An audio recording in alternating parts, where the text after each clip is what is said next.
and good morning, good afternoon, and a very good evening to you, the good and the wonderful people of the tube. Hope you're all safe, feeling grand, and always in the world.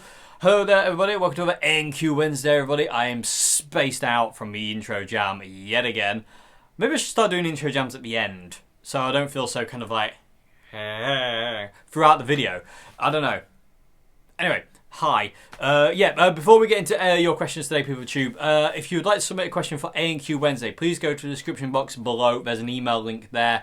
Email me there. There's also a link to my Patreon. If you like the videos I do here, please consider becoming a patron on Patreon. It really helps me out. It really does. There's also links to my merch store and my Bandcamp as well. Anyway, enough on that. Let's go to your questions, shall we? Okay, so question one today, people of YouTube, is, that sounded like someone was there. That was weird. Anyway, question one today is a question I want to ask you as well. So question one today is not to include the Red Hot Chili Peppers. So I'm not allowed to include the Red Hot Chili Peppers, but you are. And if given the opportunity, what band or musician would you want to call me and offer me a gig? So if it wasn't the Chili Peppers, the band, I know there's quite a few bands I would like to actually call me and say, hey, would you like to come on tour with us? There's Pearl Jam. I would love it if Pearl Jam said, hey, Dave, do you want to come on tour with us? Yes, please. I mean, there's quite a few. I mean, bands of old, Jimi Hendrix Experience, that'd be nice. I'd like to be the second guitarist to Jimi Hendrix. I'll play rhythm. Jimmy, just go. I'll just watch you play. I don't know, there's quite a few bands. The Darkness. I'd love to play for The Darkness. That'd be great. It'd be just good fun. I'm trying to think of who else. Free. You know, if Paul Rodgers rang and said, Dave, I need a guitarist, I'll be like, yes, I'm right there. Stuff like that. People with Tube, who, if you could have anybody in the world ring you and say, we need you to play guitar for us, who would it be? Let us know in the comment section below. Like I say, my main one obviously would be the Red Hot Chili Peppers, but seeing as I'm not allowed to include them, like I said, it'd probably be like Pearl Jam, Alice in Chains, like I say, The Darkness is Free, obviously. I mean, if going back in the day, I'd love to have played alongside Rory Gallagher. That'd have been amazing. Fleetwood Mac and Peter Green, that'd have been immense. You know, Jimmy, obviously. I mean, the list goes on and on and on and on and on and on. There's so many bands I wish I could have played for back in the day and now that are still about. I say my number one though would be the Chili Peppers. I'd love to play with it. I mean, it's not going to happen. We all know that. We're not stupid people. You know, but it's one of those. The Chili Peppers are one of those bands that I've always kind of like dreamt about playing on stage with. I know fully well, like we all do, that these kind of things are just dreams and they're not going to happen. But yeah, you can kind of like, you know, you can kind of when I play along to the songs, I can kind of drift away and imagine what it feels like and whatnot. So the Chili Peppers have always been the main one, but again, like things like that. Pearl Jam's definitely the other one. I've always would like to have like played with Pearl Jam because I've always loved Pearl Jam. I love their live shows as well. I mean, and there's so many others, but if I had to pick out of all, it'd probably be Pearl Jam. If I got like Eddie Vedder on the phone saying, we need another guitarist, do you want to come and play with us? I'm like, yes, please, let's go. So it'd probably be Pearl Jam if I really had to pick. People of the Tube, which one would you pick and why? Comment section below, let us know. Okay, so moving on to question 2 today. So question 2 today is, whatever happened to the Blues series? You promised us slide guitar and then episodes on Peter Green, amongst others. I used to really look forward to these episodes in the series every month. It simply came down to the fact I didn't have enough time to film them. The teaching videos, the way I do my teaching videos is they take a long time to film. And there are a lot of brain power on my heart. Well, a lot of effort goes into them. And I can't always be in that frame of mind, sadly. And also, I just haven't had time to do it. I've had to kind of do other things. And the slide video, I realised I'd already done it. I did it maybe like 2 years or a year previously to when I said I would actually do it. I did a video on like how to play slide, and I didn't even realise it. I've done videos on how to play like some Delta Blues stuff as well, acoustic stuff. So the Blues series isn't dead. It's just on hiatus for the time being. My shoulder hurts. Just because I don't really I don't really have the time at this point. I've got too much stuff to get through, and unfortunately that's just not part of it right now. But I will come back to the blues series. I will do some more lessons on Peter Green, but I have a lot of lessons on Peter Green in my How to Play Like Peter Green series. You know what I mean? And also I've got to be careful what I teach and what I don't teach due to copyright law. You know, because I can't teach songs anymore because they just get me for it and then block my video, and that's game over then. So, yay. I've actually lost all my Peter Green, Jimi Hendrix, John Frusciante and Rory Gallagher videos to copyright. Every single one of them has been claimed. Some of the Jimi Hendrix ones were blocked. They're gone. All the John Frusciante ones have been claimed. All the Rory Gallagher ones have been claimed. And all the Peter Green ones have been claimed. I basically all those videos that I did don't support this channel anymore. It supports the record company because I can't think it supports the artist, because unfortunately Rory ain't here, Peter ain't here, and Jimmy ain't here, and John doesn't need supporting. He's a multi-millionaire. But I'm not overly happy about that, people with Tube, because it's just an annoyance. It really is. I just don't like the fact that it's funding Warner Brothers or any of these, you know, the Hendrix estate. I don't like it. I mean, obviously it's not Jimmy, sadly, who's controlling it, because I think he would have something to say if he was here. But I did do a video on slide guitar many moons back, and I didn't realise I did it. So I kept meaning to explain that, actually. I just never got around to it. But I did do a video on how to play slide guitar and kind of like an introduction to slide guitar, I think it was called, on my channel maybe about 2 years ago or something like that. I think if you actually put into YouTube, let's just have a quick Google here. Hang on a minute, let me just have a look quick. Dave Simpson slide. I hate putting my own name in, it feels really egotistical. Yes, there it is. Slide playing tips and how I learn. It basically in that one I go through kind of like, you know, what's the best way to kind of slide and how I learn, like, you know, just see if it helps anybody. So that's what the video looks like there. Look at that. That's weird. That's some weird Inception stuff going on there. Let me take my glasses off. Look. How creepy is that? Anyway, but yeah, so that's 3 years ago, actually. It wasn't even 2 years ago. It was 3 years ago I did this video. So yeah, bear that in mind, people with Tube, as well. If you've missed out the blues thing, there is this one here. But again, slide playing tips and how I learned from 3 years ago. I've technically already done that, so kind of I didn't really see the point in doing it again. But I will dive into slide a little bit more and talk about some of my techniques that I use when I get a chance to do it. So yeah, the blues series hasn't gone anywhere. It's just on hiatus for now until I actually get the time and the brain pattern to be able to do it again, because it takes a lot of my mind to do those teaching videos, and I need to be in the right frame of I need to be able to be the right frame of mind and the right place to do it, and I'm not quite there yet. It doesn't feel quite right, so bear that in mind. But it hasn't gone away. I promise I will come back to it. I will. Okay, so moving on to question 3 now. I think it's question 3. It is question 3. Haha. Okay, so since I've been started using my phone, and I've lost the numbers, so I lose count very easily because I'm thick, basically. Anyway, so question 3 today is, every week you say that you won't answer questions if you feel you've answered them several times already. I just wondered, what are the questions you get asked most often? Which ones are the ones you find you ignore the most? They're mainly John Frusciante related. The questions I get asked a lot that I don't answer twice are mainly like, you know, how do I get my John Frusciante tone? What's the best way to get John Frusciante tone? You know, what pedals, what amp, you know, this, that, and the other. And I've gone through all that so many times, and I have so many videos on John, how to get his sound, talking about him as a player, what pedals you need. I was just like, it was just Groundhog Day. It just kept going round and round and round, and I kept answering the same questions the same way over and over again.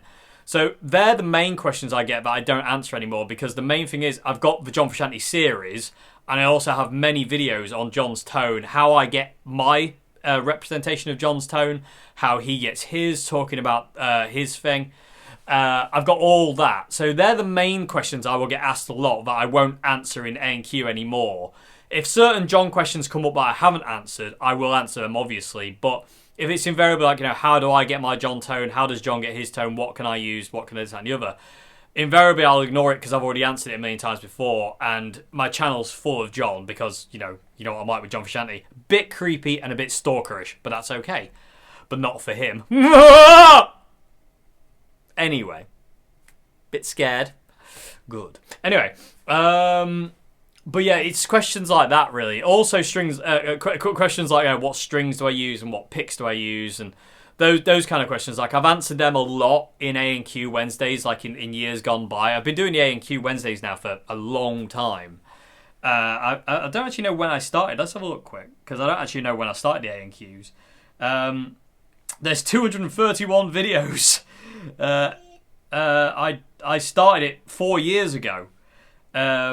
They don't give you exact dates anymore, which is kind of annoying. Oh no, there it is. Yeah, 7th of June, 2017 is I started Q&A Wednesday, and I got a lot of questions initially, as like, what strings do I use, what picks do I use, what pedals do I use, and because I've got a load of videos on that stuff, I just decided to stop answering those questions, because like I say, it was just going round, and because I've got so many videos on my pedal board, how I play, John Frusciante, Peter Green, Jimi Hendrix, Rory Gallagher, all that kind of things. It just felt a bit kind of like backstepping. It wasn't really going forward. It just kept kind of like going like backwards. It didn't feel right eventually. I was just like, why am I answering the same questions? And some people weren't happy in the fact that I was constantly answering the same question about John Frusciante. A lot of people was like, "Can you shut up about John Frusciante?" No, I can't, because I love the man. But yeah, I do get it. It's like, me not answering those questions that I've answered so many times before gave the opening for other questions to come in instead. Stuff like, what happened to the blues series, or how do you do this, or what do you do there, or what is that and the other. So that's what that was mainly. But again, what picks do I use, what strings do I use? I'm trying to think if there's any others off the top of my head, but they're mainly about John. I get a lot of questions about John Frusciante, and a lot of which, pretty much all of them, to be honest with you, I've answered before. Like I say, in either previous A&Qs or the John Frusciante series, or in their own individual videos. It's there's a lot of John Frusciante on this channel, all over the place for many, many years. John's been a big part of this channel for a long time. Oh, I do apologise. So yeah, I mean, it's kind of hard to... Again, it's kind of hard to just keep answering the same questions over and over again. You just become... Like I say, it just feels a bit more Groundhog Day. And I want to give other questions the opportunity to get in, if that makes any sense. I don't want to kind of keep going round and round and round the mulberry brush, so to say. It just feels a bit weird. So that's why I've stopped. That's why I always say, if I've answered your question before, I won't answer it again if I've answered it multiple times, because it just seems a bit kind of like... It's kind of blocking a way for other questions, and I want to give everybody equal kind of chance. Me answering the same question over and over again is not giving everything equal chance, you know what I mean? And especially if it's a John Frusciante question, because I can talk about that man for hours and days and years and weeks and decades on end. So I had to kind of limit that, so to say. And again, a lot of questions were like, what pedals do I use? How does he get his sound? How do we do this? How do we do that? How do we do the other? And pretty much all that I've covered in my series on John, or like I said, separate videos. So again, it just felt weird. So that's that's the kind of questions I do kind of ignore now, is those kind of things. Certain John Frusciante questions that come up every now and again are certain questions I haven't answered. I don't mind if they're kind of like, which one of John's guitars is your favourite, or this, that, and the other. Those kind of questions are cool, but like questions on technique and what pedals to use and how to run pedals and this, that, and the other. So I've got so many videos on that. It kind of starts to kind of like, again, round and round and round we go. And I just, I've got so many videos on John on this channel. I just kind of want to go point that way, that video there. So but they're the kind of questions I get asked quite a lot, if that makes any sense. So they're the ones I kind of tend to not ignore. I still read, but won't answer because, again, I've already done it. And I hope that makes sense, people. I hope that doesn't come across like I'm being some kind of like B word. like I don't mean to be horrible to people. I'm not trying to kind of like be that guy of like, I'm not answering your questions. You know, not that kind of. I'm not doing it for that reason. It's just I just don't want to keep going round and round and round and getting on certain people's nerves just because I'm answering the same questions over and over again. And also, kind of, I don't want to get on my nerves for going, well, I've already covered that. I'm talking about the same thing over and over and over again. You know, because it can kind of kill it a little bit if you're not careful. So I hope it doesn't come across like I'm being horrible, like, you know, when I don't answer certain people's questions or if I ignore your question. It's not because I'm being horrible. You know, I really want to stress that. It's not because I'm being a horrible person. I want to give the opportunity to questions I haven't answered before or questions I can put to you as well. I don't want to just stick to kind of like one thing over and over again. I hope that makes any sense. I'm not doing it to be horrible, though. I really am not. I promise you, I'm not. I'm really not. I'm doing it just because, again, I want to give other things the opportunity to be in there, so to say. So yeah, I really hope it's answered your question. The fear on this question is massive. I'm terrified because it sounds like, to me, it sounds, or what my brain's telling me is like I'm being horrible.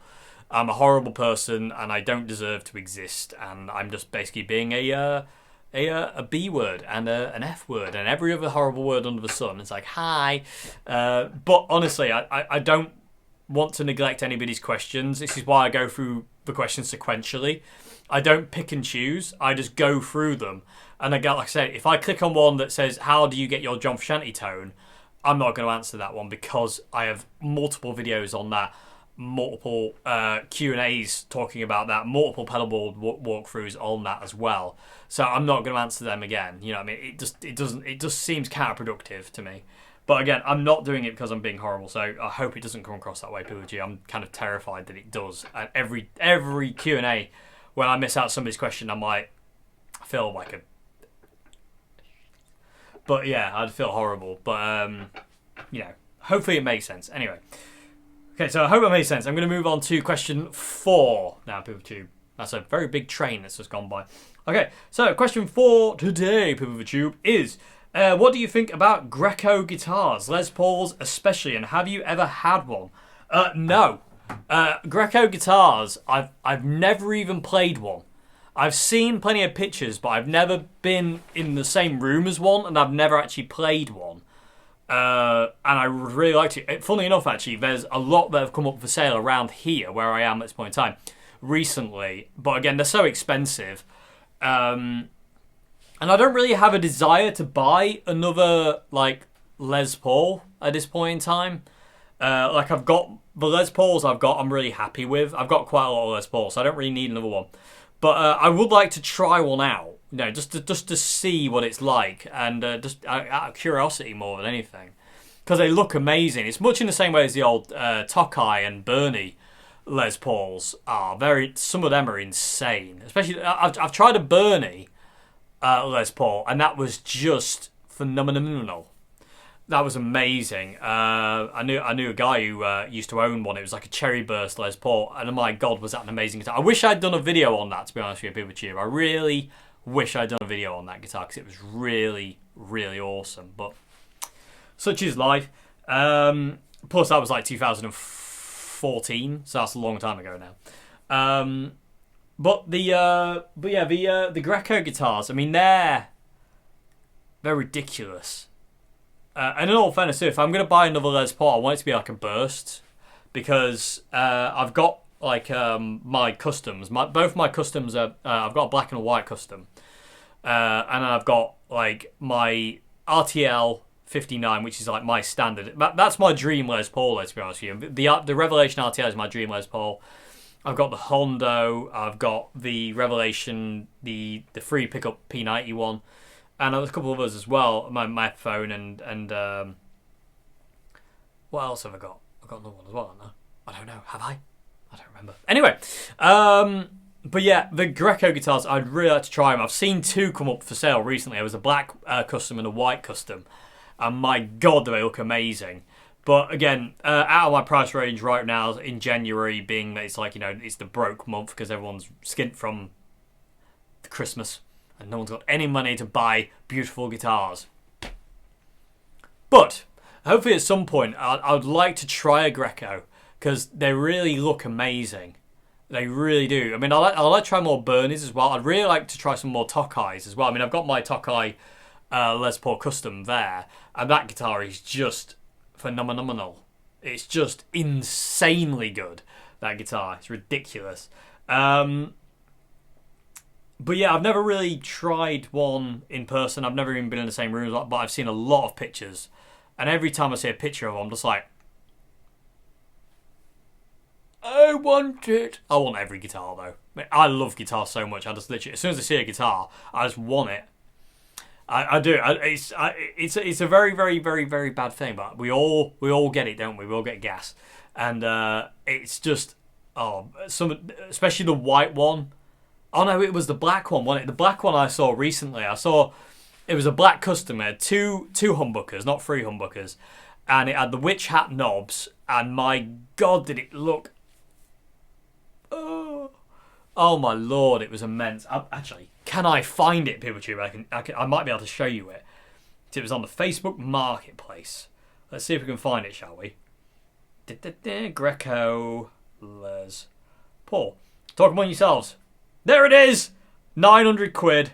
But my God, alive! Look at this thing. Look at that.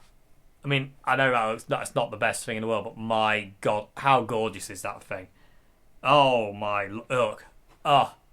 Filth. Utter filth. Oh my God. Yeah, and all the wear on it as well is amazing. I don't know how well you'll be able to see that. Probably not very well at all. But there's so many for sale. That's the Superpower Les Paul. There's a Bernie there for 925 quid. This is going shopping with Dave. This, I would love this one. That's a Greco. And honestly, they are literally disgusting. Absolutely disgusting guitars, Grecos. They're so gorgeous. They really are. But yeah, so that's the one I saw recently. But again, if I'm going to get another Les Paul, I'd like to get a burst. But in all fairness, I really want like a proper 59 burst kind of looking thing. Like the dirty kind of faded kind of look that you get. A lot like Spot, the Joe Bonmaster's old Les Paul, which I got to play in Paris when I was there. That kind of burst, that's the kind of Les Paul I want next, you know, I really do. It takes some beating though on the Revelation 59 because that guitar is insane and my dream Les Paul. But it is amazing. But yeah, I've never really tried a Greco, but I would like to. Tokai, more Tokais, please, especially the old ones. I want to try more Tokais and also more Bernies. So anyway, so I hope it's asked a question. People of the tube, actually, I'll put this to you. Does anybody out there, have you played a Greco? What did you think? And do you own one? And if you do, what do you think? Let us know in the comment section below. Okay, so final question of the day, people of the tube. Question 5. We're doing 5 questions today. I got a bit kind of screenshot happy and forgot how many I'd done. So I thought, well, I'm not saving it. We'll do it today. Excuse me. Okay, so question 5 today is... who wrote the song Pointbreak from the Bodie and the Zephyrs EP, the third wave? I've learnt the song in its entirety. Thank you very much indeed, that's really cool. And had a blast playing along and soloing over that with my looper. Who wrote the song Pointbreak? We all did. The only song that wasn't written by all three of us was Gone Surfing, the first track, which I wrote years ago. I wrote that when I was working at Old Hat, actually. I was playing a 1965 Fender Jag, and that riff came out of that guitar. And I've recorded that twice, but it's never been right until Queenie and John Joe got on it, and then it was perfect. So other than that, the other 3 songs on the album was written by us 3. Because I did some guitar parts, Queenie did the bass parts, but also played guitar as well, and John Joe did all the drum parts. And I really love working with John Joe and Queenie because I don't have to tell them what to do, they just instinctively know. Like John Joe, we just sent him the tracks with no drums and the BPMs, and what he played was just perfect. You know, we didn't have to say, oh, can you just do this a bit differently? Same with Queenie as well, she just plays and it just works.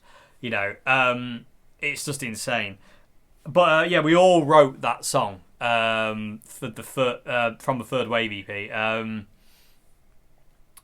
Yeah, because it was there's Gone Surfing, Pointbreak, Charging, and the 100-Year Storm or something like that. And yeah, those three songs, those last three, were all written by all of us. It wasn't just me on that one. The first one I wrote years and years ago. But in all fairness, though, I mean, technically I didn't really write this version of it because Queenie came up with her own bass line to it, which I didn't write, and John Joe did his own drums. So technically I didn't write any of them, just me. I came up with Gone Surfing, but I didn't technically write it because I didn't write all the parts. So technically we all, the entire Bodhi and the Zephyrs EP was written by all three of us, really, to be honest with you. But it's one of my favourite songs. I think my favourite song on that EP, though, is Charging. I love that one. It's just absolutely insanely cool. But yeah, that's that one. So that's it, people of Tube, I think. Yeah, and by the way, anybody who's bought the Bodhi and the Zephyrs EP and also the Dayson's Trio album, thank you so much indeed. You have no idea how much that's helped us out. You know, there isn't a lot of money in music anymore, so, you know, that really, really helps us out, really does. And it gives us the ability to actually do more things with the band, which I'm really, really grateful for. So if you've bought the Dayson's Trio album or the Bodhi and the Zephyrs EP, thank you so much indeed. It really helps all three of us out. It's immense. It really is. Like I say, there is a link to our band, my Bandcamp, with that on it in the description box below as well. So, like I say, if you want to go and check out some of the music on there, please consider buying something on there, like an album or EP or whatever. And yeah, because it really does help us out no end. Thank you so much if you have. I can't. Thank you isn't enough. It really isn't. There isn't enough words in the English language for me to show how grateful I am to anybody who's done that. I really can't stress it enough. It means the absolute world to me, and I know it means the world to John Joe, and I know it means the world to Queenie as well. It just shows that what we're doing is right and good, and it's going in the right direction instead of just kind of like going boom on its face. So thank you so much indeed if you've bought it. We will be doing physical copies of the Trio album as well. We just need to get it printed basically, and we're also hopefully maybe, I don't know when it'll be, but we'd love to get some vinyl records done of the Trio album as well. We'd also like to release the Bodhi and the Zephyrs EP on CD and record as well. But again, it's all about money, which, you know, a lot of our money goes into getting us 2 gigs and funding other things and life as well. So you know, it's difficult, but hopefully we'll get there at some point, people too. Just watch this space. Anyway, yeah, like I say, if you want to submit a question for A&Q Wednesday, people tube, go to the description box below. There is an email link there. Other than that, I will see you again on Friday for another vid. Have a great one until then. Have a great morning, afternoon, and good evening.